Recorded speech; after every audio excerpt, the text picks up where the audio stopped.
Jim, thanks so much for sitting down to talk. 170 million readers, consumers, all connected to your brands. And I think for the folks here in this room, I'm sure they all read content on those different brands, but they're probably less familiar with Vox, the parent company. That's right. And well, anyway, hi everyone. Thanks for coming out here. And thank you, Julia. And Julia is right. Vox Media is essentially just the parent company. If you go to voxmedia.com right now, you'll see some promotional material about our different brands. But we, unlike other companies in our space, focus on creating a portfolio of brands that people love. And they all have something in common. They all hit relatively comparable demographics. They all are programmed in smart ways. They all are digital first. They program across platforms. So YouTube and Snapchat and Twitter are all as relevant as our websites, and increasingly things like podcasts and TV shows, and we can talk about all that stuff. But people know and love us for our brands, and I won't bother to do this, but if I said, who knows Eater, some people would raise their hand. Who knows The Verge? Who knows Recode? Who knows Vox? Often when I go into meetings, people are surprised that, wow, you do that also, and you do that also, and then we have 300 different sports brands, one for every team and sports topic. So it's a big portfolio, but we've always believed in going after topics that people are passionate about, becoming modern brands that speak to a new digital consumer that wants to go through digital first. And we do it all with voice and attitude, and it's working out for us. So tell me a little bit about the history. And I want to especially understand Vox in the context of the two other big digital media companies that are sort of your competitors, BuzzFeed and Vice. These three companies have all been sort of around and forces in digital media for the same amount of time.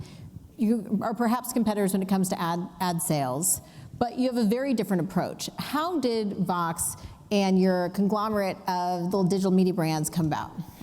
I'm friendly with both the CEOs of those companies, and we are really different. Our company has always been about building multiple brands and having a single platform so that you can get efficiency and scale, and most importantly, attract the best talent. So I often go around saying technology plus talent plus a culture that wraps that all together is our formula. But our origin story is very consistent with that. Guy named Tyler Blazinski. He was a journalist, and he was a sports fan. His favorite team was the Oakland A's. And those of you who are from the Bay Area, I imagine there are a lot of you, you know that even in the Bay Area, no one talks about the A's, let alone on the national scene. This was before Moneyball, and he knew that there was an exciting story going on there, and someone had to tell it. And his buddy was a professional political blogger, and he said, rather than just complaining that no one covers your team, why don't you start doing something about it? This was 10 years ago when blogging was first emerging. And so he did it, and he was a voice, and he conveyed his passion, but he also knew a lot about the team. And on the sports landscape, he was always amazed that when I turn on the sports networks or when I read it in the paper, there's this concept of being impartial. There's no bias allowed because it's journalistic integrity. And he thought, it's just ridiculous. The whole reason spectator sports exists is to show bias and show partisan pride. And so he went about and said, I'm an A's fan, and that means some days I'm pissed at the team, some days I love the team. He in the era of Billy Ball, he was able to, or Moneyball, he was able to start talking about analytics and cover things in a way that other sports entities weren't doing it. So a different kind of voice, a different kind of time. Fast forward that through today, I joined him and them and our product team that was there. And that became SB Nation. That became SB Nation. And from SB Nation, we said, we were in that for about 2 or 3 years, and things were going really well. We were able to build this big new sports brand, and today we're probably, depending on the month, the third biggest or fourth biggest in some months in sports. Things were going really well, and we had to ask ourselves the question, is this really about sports? Or is this about the future of how media can be, building these brands that people love? And obviously, we settled on the latter. That's when we decided to launch The Verge. And just as though we had great talent to start SB Nation in the form of these passionate sports bloggers, With The Verge, we took a different approach, but it was the same notion of talented people, and we found a team of people who saw the world the same way that we did, and they helped us start The Verge. And Nilay Patel is still the editor-in-chief of The Verge, and you can draw, and at that time we rebranded our corporate entity from SB Nation to be Vox Media to reflect the fact that we were going to be in multiple brands. And you can draw a line from our first sports blogger through The Verge people to talent that we more recently have had build our brands, like Amanda Clute at Eater, or Ezra Klein at Vox.com, or now Kara Swisher, Peter Kafka, Walt Mossberg at Recode. And Recode was a brand you acquired. Recode we acquired, that's right. And we acquired another company called Curbed, and but we built Vox.com and The Verge and Polygon from scratch. So sometimes we'll build them up, sometimes we'll buy them, but what they all have in common is talented voices, creating brands that people love on a common technology platform that really enables them. Do you think that these voices are more invested? I mean, you talked a little bit about with sports. You shouldn't be impartial with sports. People are inherently partial. Do you think the same is true in terms of the engagement of the journalists and the voices that are the different brands? I do, and I think the people in this room, whether you're, I imagine you're here because you're creating media or interested in creating media of some type, and maybe sometimes it's on behalf of a brand, which we do that too to help make money. We can get into that, but whether you're, if you're telling a story and you're telling it digitally, the medium is a medium that is intimate in the sense that you're engaging on your device in front of you, and the person who's communicating is a human being, and they're communicating the information. And I think what works well digitally is that human voice that's expressing the information. And I think it would be disingenuous, or for those of you playing buzzword bingo, I think it would be inauthentic to have.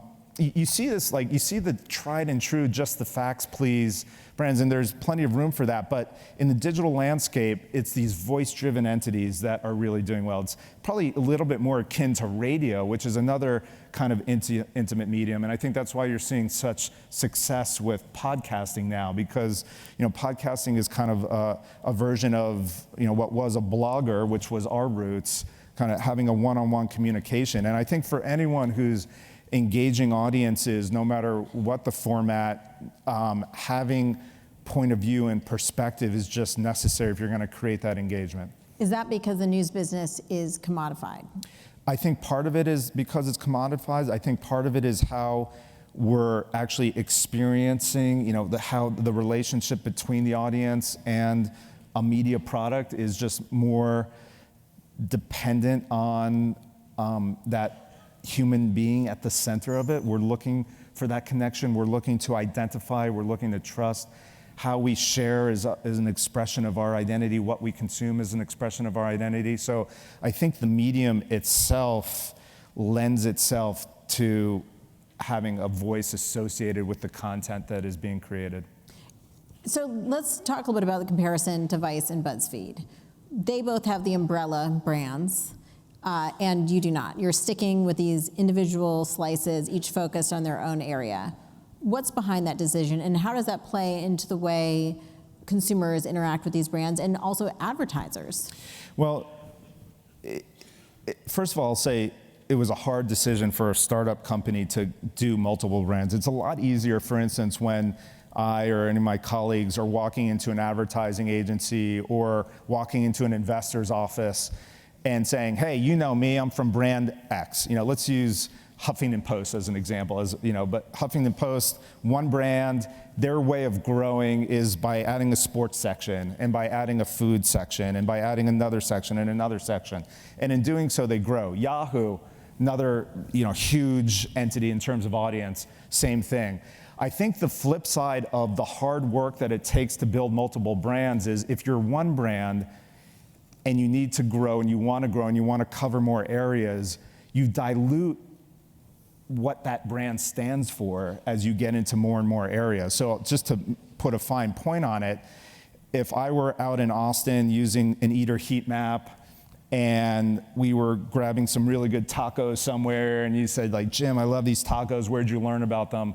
if I said I learned about them on Portal X /Austin /food /tacos or whatever, that would convey one brand thing. If I said I saw it on Eater Austin, that would convey another brand thing. And the content, we like our content better, but let's assume the content were even the same. Just where you found that content, the fact that you can have a brand that is specifically aligned with someone's passion point, whether it's sports or food or whatever, just makes that brand so much more powerful in the consumer's mind. And so even though we have to go out and market ourselves as 8 different brands, and as a result, fewer people here might know Vox Media compared to some of our single brand competitors, the advantages that it gives us are just tremendous, in that audiences know us for the things that they love, care about. Advertisers know us the same way. We're able to build credibility with these brands and authenticity with these brands that travels extraordinarily well. That has all sorts of good benefits to our business. And I think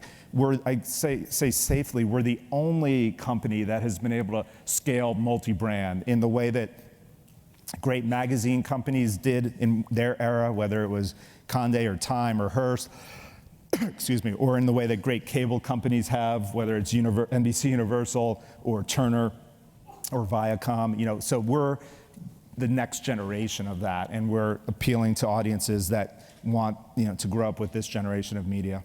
So you're like the next generation Time Inc. Or Hearst. What does that mean in terms of your interaction with advertisers? Well,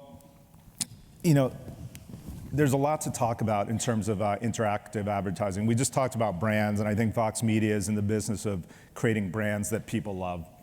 We're also in the business of creating advertising that doesn't suck. And that is not a high bar, unfortunately, on the internet. And we see this, there's been a lot of talk in the past 12 months about ad blocking. If you're an advertiser, there's a lot of talk about poor viewability. There's a lot of talk about scams and frauds and phishing and all sorts of bad things that are related to internet advertising. Most notably, when we're consuming content on our mobile phones, it generally slows the experience down. We didn't want to be another one of those companies. We view our product in its totality, and the advertising is part of the product experience. You would be lying to yourself if you thought otherwise. So what does that mean for us? Well, for us, it means, first of all, it has to perform really well, not only in terms of performing for the advertising campaign, which it does, and we can get into why, but it has to perform for the audience. The creative has to be strong. The rendering time has to be strong. It has to be viewable, it has to be fraud-free, it has to be a lot of different things. So at a time when the world was going to mass and programmatic exchanges, we were veering away from that and saying, let's focus on everything it needs to create high quality advertising that aspires to be as strong as the brands that we create on the editorial and programming front.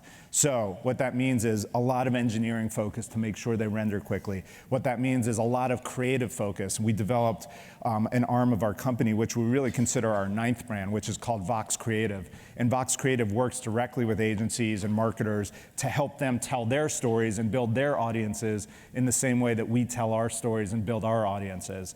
And that business model has been wonderful for us. Tying the brands that people love, the passion area. Let's say you're a car company and you want to be associated with affluent young adults who go out to eat a lot. Well, you want to be part of Eater. And how do you be part of Eater? Well, you tell stories to the Eater audience and like-minded audiences that are interesting and authentic, and we can help you do that. And telling stories, what you're talking about here is effectively branded content or native advertising. That's right. Native advertising, you can argue that like all good advertising is native advertising, but that's right.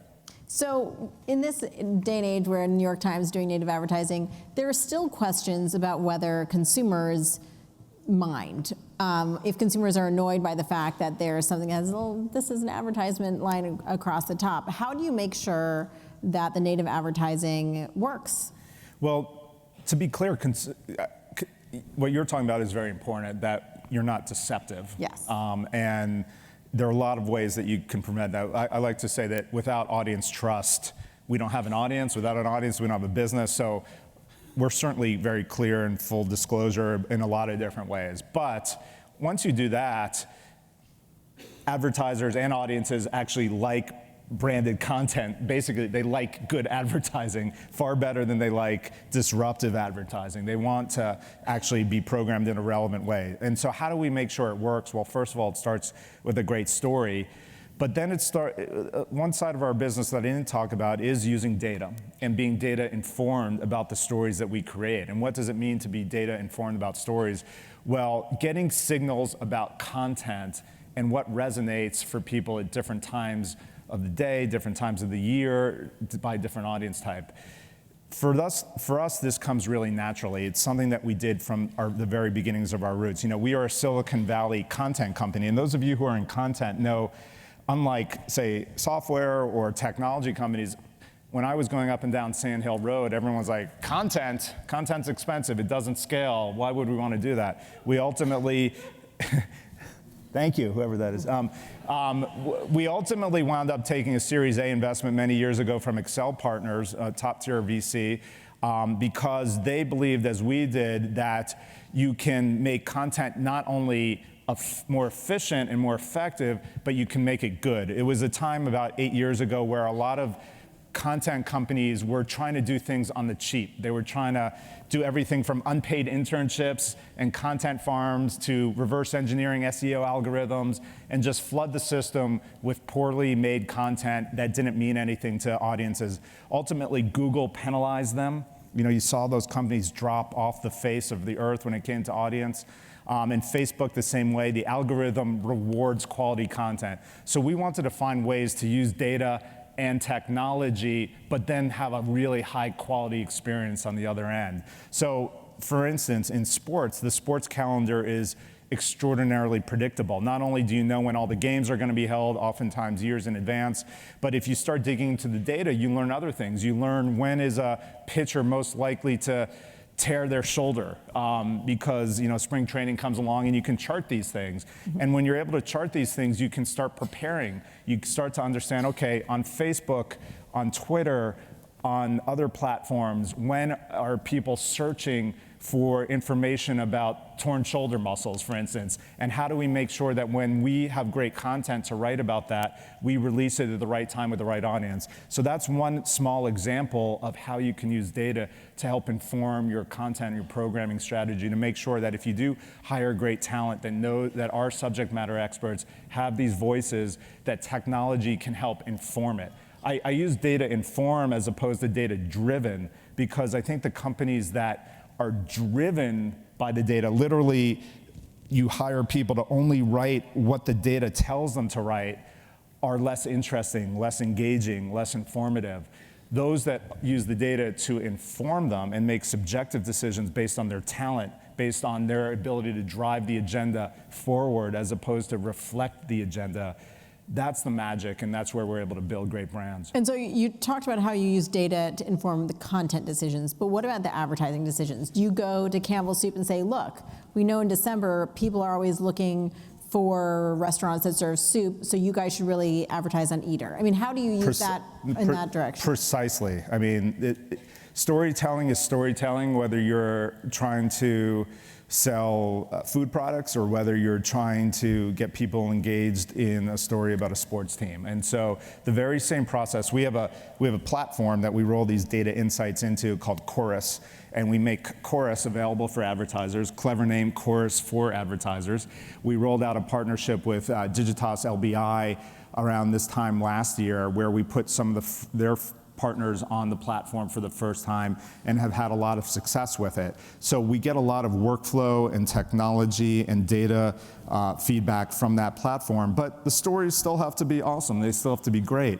And that's where Vox Creative comes in, and that's where our marketing partners come in to make sure that what we put on the platform is really strong and creatively appealing. Tell me about some of your advertising partnerships. I know NBC Universal as well as talent agency CAA. Yeah, well, I actually work with WME. I'm sorry, WME. It's okay. Yes. It's fine. But we work with we work with pretty much every big blue chip marketers, and what they'll come to us for a variety of different services. What's interesting is we used to think in terms of websites, and of course that was several years ago. Now, when a brand comes to us, yes, they want to tap into, say, The Verge and what The Verge has to say about the future, and they want to be associated with everything The Verge means, but it doesn't necessarily have to happen just on The Verge. First of all, it can happen on other Vox Media properties, and they often buy across our portfolio and activate across our portfolio, but clearly it extends well beyond that, and we're now creating programming across Snapchat, across Facebook, et cetera, and now it's not only going from digital, but it's going to analog too over time too. So what we're seeing is marketers want to be associated with our capabilities, whether it's our technology or production or workflow capabilities, and they want to be associated with our brands. And we work with them to craft their message and hit their goals based on our capabilities and our brands. You just mentioned Facebook and Snapchat. How important are these social platforms for your brands and for your company? I think they're essential, and we're very simple in a lot of ways. That we want to be where audiences are, and we want to create content that is native to the platforms where they are living. And so we're dedicating a lot of attention to that. I think most companies are these days. I think the magic of it, though, is to do that, be true to both the platform, so meaning how you do it on Facebook is different, how you do it on Snapchat, how you do it on a website, how you do it on podcasts. They're all different media, and you have to be respectful of that. But then you also have to be consistent in your tone, in your voice, in your brand. So what does Vox mean, Vox.com, for instance, mean when Ezra Klein is doing a Facebook video that hits 30 million people with one video versus that same video concept on YouTube? Different. Same concept on Snapchat? Different. So how do you be one brand across multiple platforms? That's something that not many organizations are capable of doing well, and it's something I think we have a head start on. There's a question of how do you be one brand across these platforms, but it's also how do you make money across these platforms? Facebook Instant Articles is about to expand. In April, they're gonna expand. When you get 30 million views on Facebook, are you monetizing that? No. And how problematic is that? My belief is, first of all, you have to have faith that over time, quality content has a business model, and likely has a business model directly on the platform. For companies that are unwilling to experiment and understand how to program to these platforms, they risk being caught flat-footed at minimum at a time when when it is more directly monetizable.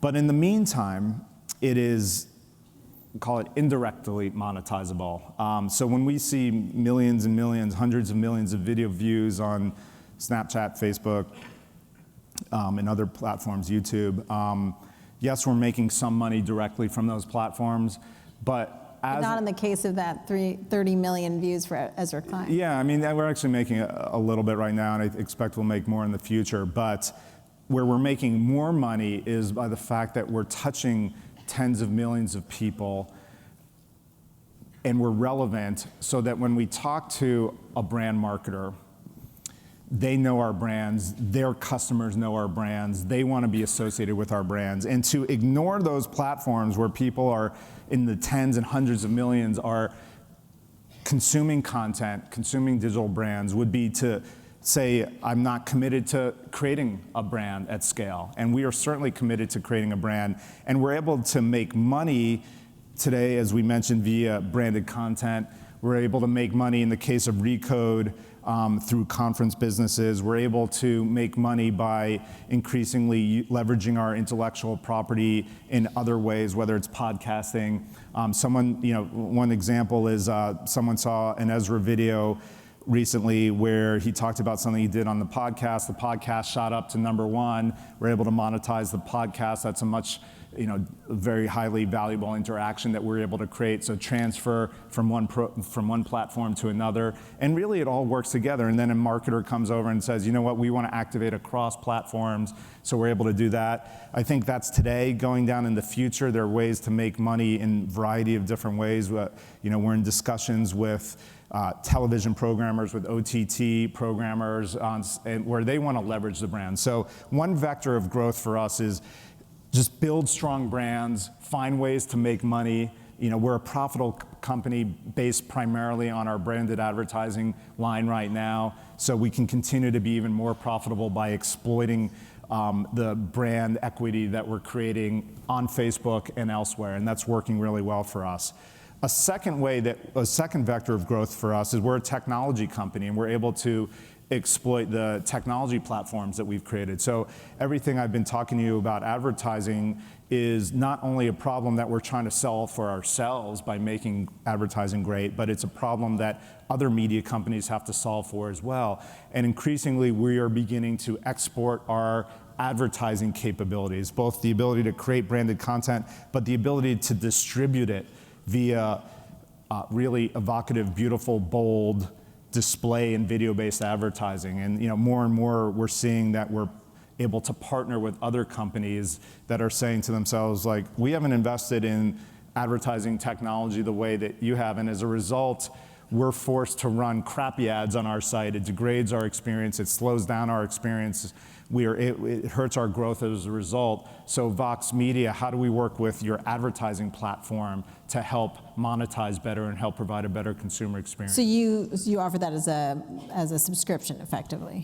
There are different ways we can do it. Sometimes we'll sell directly into it. Sometimes they'll just license the services from us. And we believe in not only strong advertising for ourselves, but for the whole industry. And so we're happy to provide services to others where possible to help grow. And we believe that part of why ad blocking is rising and that kind of thing is, and part of the frustration that marketers have that is inhibiting the billions of dollars that want to migrate from other forms of advertising, whether it's magazines or broadcasts or whatever. It's already coming over, but why isn't it coming over faster? There's great direct response marketing that Google and others can provide, but when it comes to brand building marketing, in order to build a brand, you're building identity, and in order to have strong identity, you have to have a great story, and you have to have a great adjacency and a great affiliation. And yes, we believe in using data to target, but it has to be more than data. It's a representation of what you as a marketer, what you as an inanimate object, often like a bottle of soda, what are the values that you want to ascribe onto yourself? And so if you are in a lousy environment, if you're buying on an exchange, and if you're popping up somewhere with an intrusive ad, you're doing more harm than good. And that is what has prevented so much of the marketing dollars from moving over. So we believe that there is a multi-billion-dollar opportunity by tapping into the demand that's already there, but providing these quality environments, providing quality and effective storytelling, and doing it in places with brands that people know and trust. When you look at the future and you look at the rise of forces like Facebook and Snapchat, do you think there's a world in which the vast majority of consumption of your brands will be outside of your own ecosystem? Probably, yeah. I mean, media really, media kind of in a way has been like that for a long time. Certainly in television. You turn on any network, and who knows who produces what show on a network, and then it goes into different windows, and film has different windows across many different distributors. So the notion of content creation being distributed across multiple platforms is as old as the media industry itself. And this in some ways is no different, but what is different is that you have to be really smart about how you program because it's not just like the same TV show in different windows, it's actually different content on different platforms, but with a consistent brand approach and brand appeal. And that takes technology, that takes learning, that takes talent that is made to program across different media. It's, you can't just take a great writer and expect them to be good in a Facebook video. You have to support that person, you have to train that person, you have to provide that person with analytics and insights and tools and capabilities to enhance their workflow, make it more efficient. We spend a lot of time and energy and resources growing those systems. And frankly, even we're just getting started, but I think we have a long lead against most of the industry. You mentioned over-the-top video. What does that mean? Are you guys going to create a channel on HBO Now? What does that look like? What that means is, no surprise to anyone here, consumers are expressing that they want more choice and they want more control. There are a lot of different platforms that are going after that opportunity. You mentioned a couple. There's HBO, there's Netflix, there's Hulu, there's Amazon, there's Roku, there's Apple TV, et cetera, et cetera, et cetera. A lot of platforms and more brands that are trying to program. And right now, you have your more traditional brand. You turn on the cable dial, you have your more traditional brands. Let's take, Food TV or Food Network. One day in the future, if we're turning on an interactive device and you see a tile, Food Network next to Eater, we have an audience that's growing up along with us. If we're producing great programming, we're probably going to be on a level playing field with the other food brands that are out there. And ultimately, the audience will choose based on the programming that's most relevant and entertaining and informative to them. And we think that understanding the audience today and growing with them is going to give us an advantage in the platforms of the future. We're already seeing this happen where TV marketers will come to us and first of all, they'll buy advertising from us to launch shows because they know that we hit a very relevant audience, particularly if you are a cord never, cord cutting audience. We have probably the biggest cord cutting or cord never audience out there as far as content sites. So those marketers want to work with us and they want to leverage our intellectual property onto their platforms as well. So we're seeing that more and more. I have more questions, but I want people to start thinking about questions that they're going to tweet in, #AskJim. And I'm also wondering if we could get a timer up on these confidence monitors. We have no idea. I have no idea what time it is right now. My Fitbit ran out of juice. Sorry? Okay, so I have another 10 minutes of questions. Yeah. Is there a timer? Oh, there's a clock down there. I can't see it. Okay, so tell me, what does the future of Vox hold? Do you want to acquire more brands? Do you want to launch more brands? Where do you see this all going?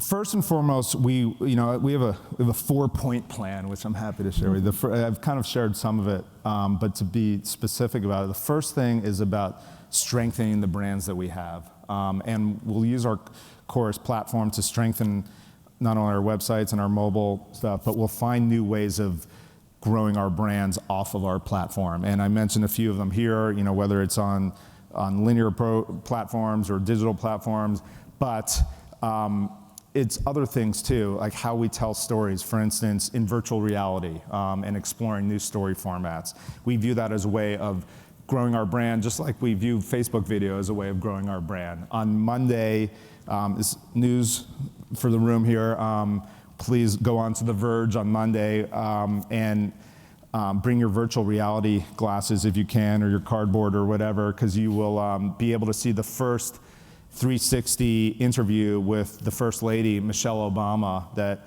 we filmed with the approval of the White House. We went to the White House. We filmed the First Lady talking about a lot of important issues around how she uses social, about how her feelings on how we can prevent online harassment. Really great interview. The content is great, but the experience is just as great as everything that she has to say. And I think she was really excited to work with us because she knew that we were great storytellers that can do her message justice. And that'll be a really exciting thing. But we want to tell stories, whether it's via messaging bots, whether it's via Amazon Echo, we want to find new ways to provide content and build our brands across multiple platforms. That's job one.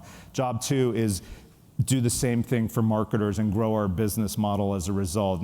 And everything that I just rattled off there's no reason that if you're a brand marketer that you shouldn't be applying the same storytelling tactics, techniques, capabilities, data to do just that. So we'll be working with marketers to do that and grow out our Vox creative solutions there. third thing that we need to do is extend our technology platforms beyond our own walls too. I mentioned how we're doing that in the advertising realm specifically, and how we want to not only improve the products that we're creating with our brand names on them, but how we think we can leverage those capabilities to other entities, particularly in the advertising realm. And then the fourth thing is, for Vox Media, is we're a young company still, and we're growing, we're scaling. We added over 200 people in the past year. We're now up to 700 employees, 600 full-time, about 100 part-time, and growing very quickly. So there are a lot of important initiatives for us to grow with the culture, the way that we want to grow, and the values that we want to grow. So that's where we're focused as a company. And I think, as an industry, there are probably going to be a lot of the same themes. So what are the biggest challenges for the industry and for Vox when you look forward? Is it the commoditization of news? Is it the competition just for people's time? Or is it things like ad blockers? Or is it being the fact that on Facebook right now you're not making as much money as I'm sure you would like? Yeah, I think the biggest issue for the industry is doing quality work. I think all those other things, you have to be on top of it, and we are, and it's not saying that it's easy, but there's sometimes a knee-jerk to just be on a platform or to use data, to do all those things that we absolutely should be doing, but ultimately, what is the experience that you're providing? And are you being true to the brand that you're creating when you provide that content-based experience? That's the difficulty that I was talking about when who is going to be able to tell these stories cross-platform well and do so across multiple different verticals? You start to have a Rubik's Cube. You have to think about multiple platforms. You have to think about multiple tones and voices that you want to tell stories across. You have to think about multiple business models across that. And there's complexity there. But if you don't have quality that leads to the trust, that leads to marketers wanting to work with you, you don't have much. And I think you see that happening in the industry right now. I think we're really perceiving a separation, a bifurcation of those that are committed to quality experiences and those that aren't. And a really stark way to see that is if you're a content company online, is your business model being supported solely by programmatic marketplace exchange-based advertising? If that's the case, hopefully you have a business model that can support that. But what you're likely seeing are CPMs lowering, ad fraud going higher, advertising quality going lower. In our case, we're seeing the opposite. We're seeing CPMs getting higher, sell-through getting higher, advertising quality getting higher, sites getting faster, performance getting faster for our marketers. And that's the virtuous circle that we're trying to create. And we're able to grow and grow profitably by leaning into that quality. And I think, you asked me what the biggest problem in the industry is. It's very easy just to say like, hey, we need to create scale. And scale for us means do the bare minimum to provide the experience across multiple different platforms, lean into programmatic exchanges so that we don't have to invest there. And I think that creates a downward spiral. So, we're looking for the upward. If you were founding the company today, what would you be doing differently? I'll tell you, in front of this audience, one thing that's very important to us, and one thing I would have done differently from the beginning was create a more diverse culture in the beginning. I'm really, it's something that we have now, in the past 2 years, we've hired about, I think our numbers are precisely about 58% female, and then about 27% people of color in the past 2 years. Of the people you've hired? Of the people we've hired, the 200 people or so that we've hired in the past 2 years. But prior to that, we were a fast startup. We were a few people who started the company, and we just quickly wanted to prove that it was viable. So we got a team together, and we looked up and we're like, this is not the kind of company that we expected to be and that we wanted to be, and it didn't reflect the values that we had or the kind of diversity that we needed to build a successful company. And so we did something about it, we started changing it. But if I were to do it again, I would do it from day one. And I wouldn't let the excuse of saying we just have to get to market quickly stand in the way of, from the beginning, creating the kind of company that we wanted to create. What about looking at how the marketplace has changed over the past 5 years? I believe it's been 5 years since Vox officially launched. How are things different in terms of mobile, in terms of things like VR, in terms of social? We've seen different crazes. VR is not a craze, but VR is still experimental, very early days. I think like things like messaging bots are really exciting, still early days. I think Amazon Echo is really exciting. So you have your early day stuff, and you have to have the right timing and the right experimentation to lean into those. But what's really remarkable is, the mobile revolution. It's not coming, obviously. It's here. It's been here for a while.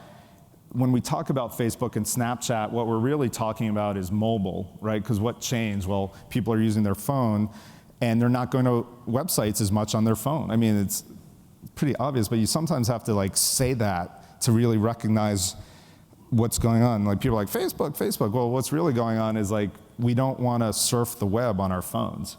Also, the mobile web has ad blockers. The mobile web has ad blockers. That's not as big, and I think that's a big issue for Google that they're going to have to think about. We can deliver our content in app, or we can deliver it, in other different places. But I do think that since people aren't surfing, I think even news companies that try to provide single apps right now, app is the new website in the sense that there's fatigue there, and there's complexity and costs involved in creating multiple different apps, and people tire from apps. And yes, we might be able to get our most loyal users to download and use an app, but for everyone else, they prefer something that spans horizontally. And so that's another reason why you have to really lean into these platforms, and both the ones that we know about today, but the ones that are coming tomorrow. I'm really bullish on voice recognition and being able to serve up content based on voice commands. I'm really bullish on messaging and being able to serve up content in a very voice in the other sense of the word, like human-driven way. What do you mean, like Snapchat? No, I mean like Facebook Messenger, for instance. Not that it's available today, but there are rumors about how the messaging platforms like that, or Kik, or WhatsApp, et cetera, are going to open up their platforms for commerce and content. So how are we going to deliver voice-driven, not as in the voice recognition-driven, but brand voice? Like, how you as a journalist, how are you going to communicate with your audience on Facebook Messenger or on Kik?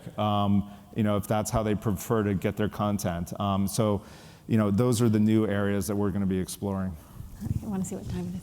Okay, so in a couple minutes, we'll open up for audience questions. Hashtag Ask Jim, tweet them in now. But my last question before we do is if there's any other advice you'd have to folks in this room who are interested in founding companies that will be the future of media. In the media, I don't need to give any entrepreneurial advice. I think people in this room know that and read plenty of stuff about it. But when it comes to media in particular, or any startup, there's some pretty simple rules. Like, first of all, you can't copy something that's already out there, because by definition, if you copy, you're not innovating. And so, find your own path. And I always grimace when people give advice, because sometimes it's a little trite. But I think that's something that is really important to remember. The second thing in media is that, a flip side of what I was saying about don't take shortcuts when it comes to quality of experience. And it's funny, we're conditioned to great products, starting with the Apple smartphone revolution. Now, whether it's Samsung or other consumer device manufacturers, we expect high quality. And at The Verge, we review every single piece of hardware that comes out, down to the minor detail, and we expect the very best. In media, I don't think there's often that same expectation. There are so many crappy news sites and so many crappy websites and so much fluff out there. And we do fun things. Don't confuse entertainment value with fluff. Just like, make your stuff, try to make your stuff good. You can talk about silly topics. We do it all the time. We also talk about serious topics. But when we do it, we try as hard as we can to provide a quality experience. And if you're in media, that's too often overlooked. It's like, if we can write well, or we can just like, sometimes the writing could be good, but the design is horrible, or the ads on the site where the writing is horrible. Sometimes you can make a decent video, but the pre-roll in front of it kills the experience such that no one wants to watch it, or the video player doesn't load properly. So think about your experience in its totality. And just because you're great in front of the camera, or just because you have a great designer, doesn't mean that any one piece is going to get there. Think about the experience in its totality. Who do you think of as your biggest competition as you grow and try to become more of a Hearst/Time Inc. conglomerate? I don't even love some of those comparisons because they're like print-based. Yeah. We're probably. Should I say IAC? What is the best comparison? I don't even know if there's. I think one thing that's interesting is the reason I don't like the comparison is just because those are historically print-based companies, right? And sometimes we compare ourselves to cable networks, but even those are historically video-based. And certainly, people love to consume things in video. They also love to consume things in print.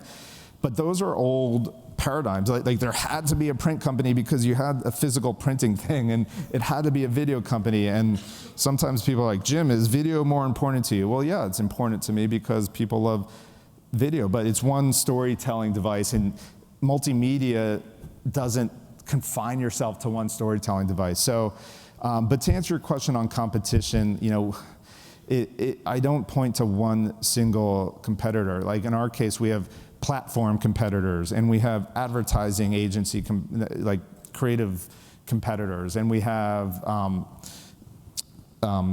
competitors in every single vertical that we operate in. So it's a lot. Everyone is a competitor. I would love to open up to questions. Can we get some questions that have been tweeted in? Here we go. How do you build a global editorial reporting team from the ground up? Diversity for one. Diversity for one, but talent, talent and vision. And you asked me a question, are we going to get into new verticals? I get asked that question a lot. Every single time that we've entered something new, whether it's from building from the ground up or via acquisition, it starts with the team. Started that way with The Verge, started that way with Polygon. When we decided to acquire Recode, we did it because there was a team with talent and a vision that we knew aligned with our platform. So I'd answer that question in the same way. Starts with team. A team has talent, that team has vision. From there, you'll figure the rest out. So probably yes, eventually. I think eventually, yeah. Nothing to announce today, nothing to announce anytime soon, probably.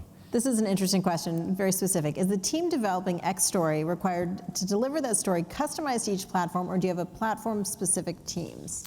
Both. We're kind of building out platform-specific teams, but it would be, sometimes you don't have the ability to create a platform-specific team for a new or emerging platform, and so you have to rely on people to kind of figure out what works on those platforms. And increasingly, people have to be fluent across multiple platforms, multi-platform content people. But we do have, for the bigger ones, Snapchat, Facebook in particular, we dedicate resources. What about Twitter? Twitter less so.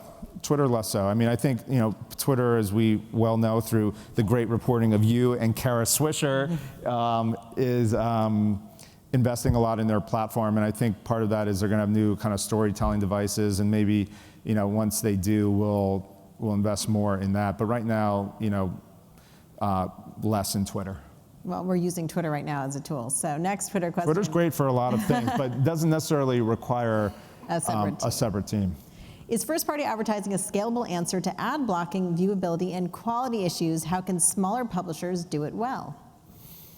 Well, you see a lot of smaller publishers do it well. I think if it's a question, the answer is yes. And then how can smaller publishers do it? Well, you see it with podcasters, for instance. I was thinking the other day that one of the greatest innovations of podcasting is that the talent doesn't mind doing ad pitches.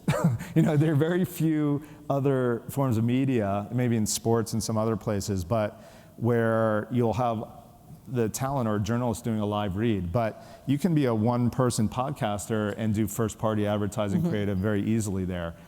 So there are different ways. You see this on YouTube, you see it on Vine, you see it in other places. So there are small companies that are capable of doing their individual talent that's able to do it.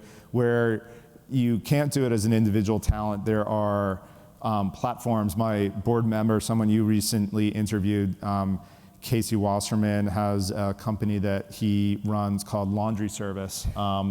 And they're in the business of working with influential Twitter people, whether they're athletes or just really talented people who, they don't necessarily want to go out and sell the advertising themselves. So Laundry Service will do that and activate across these influencer networks. So, if you have something to say, you don't necessarily have to have a sales team to monetize it. You can work with other services as well. We do that too. We work with a lot of talented people who aren't full-time employees of Vox Media.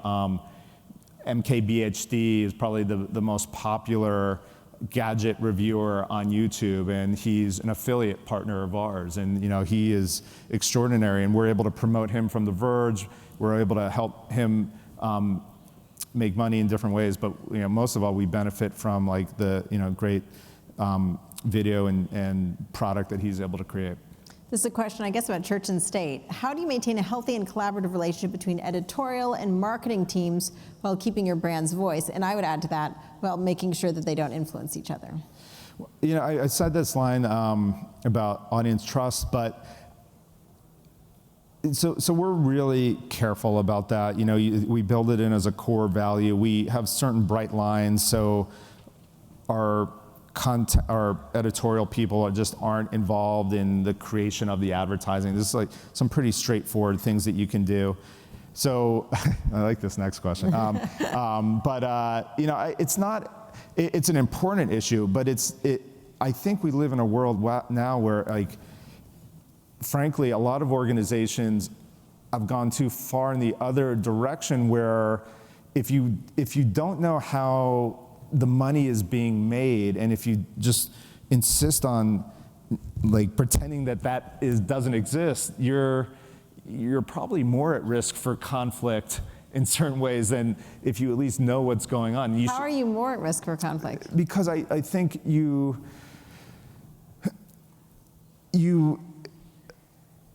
maybe at risk for conflict is like the wrong way to think about it, but you're certainly being naive, and if you don't know that you're an advertising-driven business, you're naive. So if you could actually know what's going on and know what your advertising team is out there selling, and have a say in it, and say what, this is something that is consistent with our editorial philosophy. It's something that doesn't conflict with our editorial work. If you actually know about it, it's less likely that there's going to be a conflict than if you duck your head in the sand and say because when the conflict does arise, it's the advertising person has gone out and sold something that they shouldn't have sold because there is no place for dialogue about what they should sell.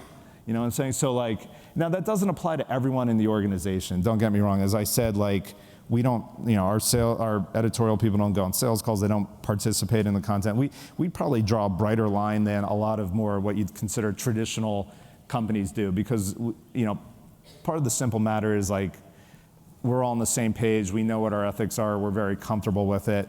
And frankly, an editorial person has work to do all day long, and they're too busy to work on advertising. But you couldn't possibly want a product reviewer to think, I'm going to be a little bit nicer to Samsung on their new phone because I know that they're big advertisers. Of course not. And I'm glad you brought that up, because different categories have different boundaries for good reasons. That's very bright line, what you just described.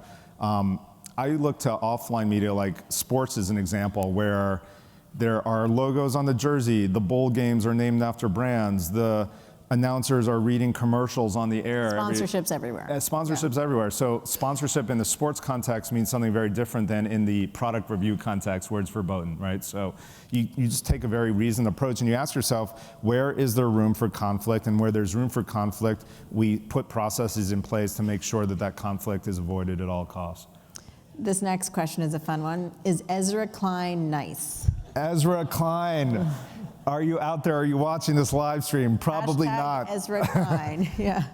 You know what? Ezra Klein is nice, and he's smart, and he's a great leader. You know, we always knew he was talented. It was Ezra Klein, Melissa Bell, and Matt Iglesias who started Vox.com, and the three of them have not only brought in their individual contributions to the table, but what's really impressed me about so much of our talent is how they've been able to bring on other great people and then manage those great people and get great output from those people. And so I think Ezra will be the first to say that Vox.com is far bigger than him. In fact, he's he's just one part of it right now.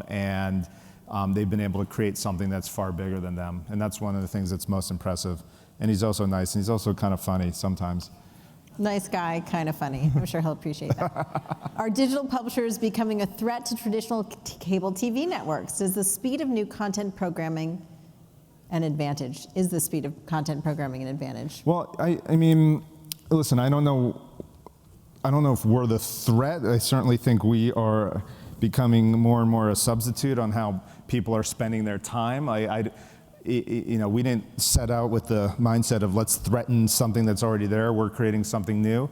But the way people are consuming content is changing. I mean, the one issue with cable networks is they're just aging. You work for one. I don't know. And NBC, so I work for CNBC. NBC Universal is an investor in Vox. And I think whether it's an NBC network or Fox News or MSNBC or CNN, pick your flavor. These are all average age anywhere from 58 to 67. Like literally average age for one of those networks is 67. Average, not exaggerating. Maybe they're just like a lot of 95-year-olds. I guess so. I mean, so if you're, it's one thing if you're a news network, if you're MTV that is built on youth, and it's hard to build a youth brand on a platform that has no youth. Ouch.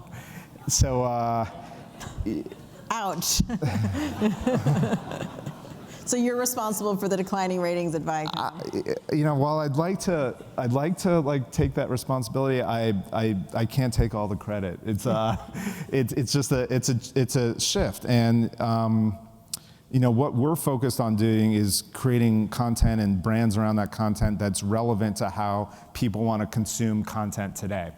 And obviously, the new platforms are part of that. Listen, and there are huge audiences on broadcast and cable, so I'm not one of those people that say it's an either or, but I do say there's a shift happening.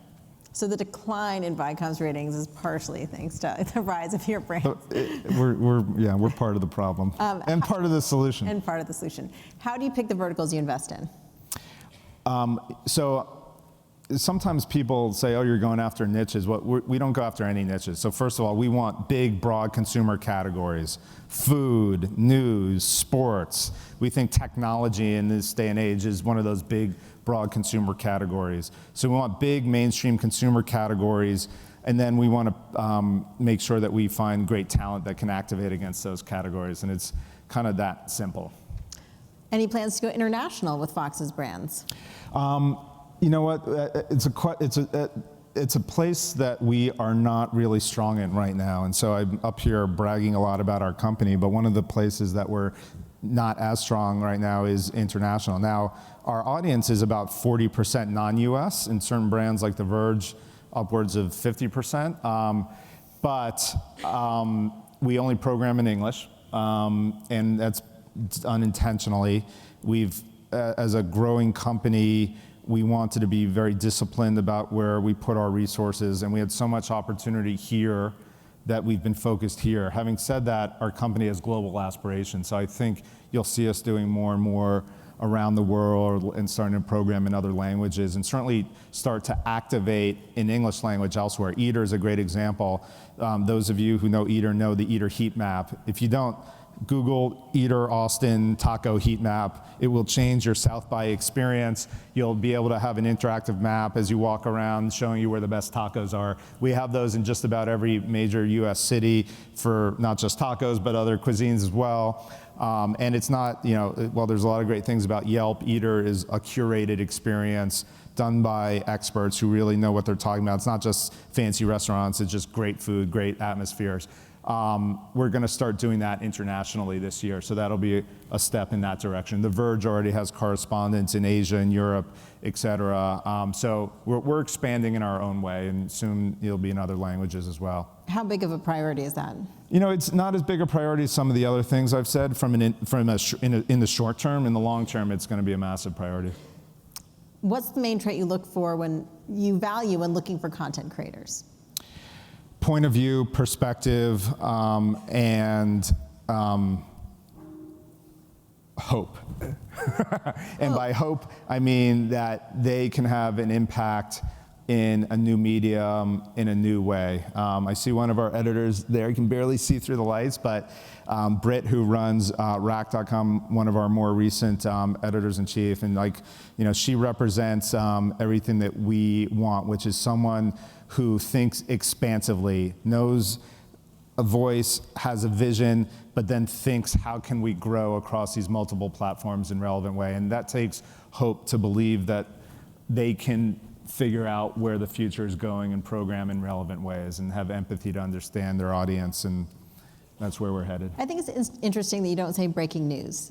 Is the ability to break news less important now that everyone's doing it? I think it's part of the mix, but it certainly can't end there. We break a ton of news. I mentioned, Swisher, our Recode brand in particular, is strong at breaking news. But say Vox.com, while it's less known for breaking news, it will break news occasionally, it still does a ton of reporting. And the type of reporting they will do is they'll talk to world leaders, they'll talk to think tank experts in order to help explain the news in a better way. So you shouldn't confuse breaking news with reporting and journalism. There are different approaches to journalism. Sometimes it's about getting the scoops, we do that. Sometimes it's about informing, explanatory journalism, we do that. So it takes on different ways, but there are always, finding facts, being original will always be essential. With value and analysis, certainly, and voice. All of it. Jim, thank you so much. Really appreciate it. Thank you, everybody. Pleasure. Thank you.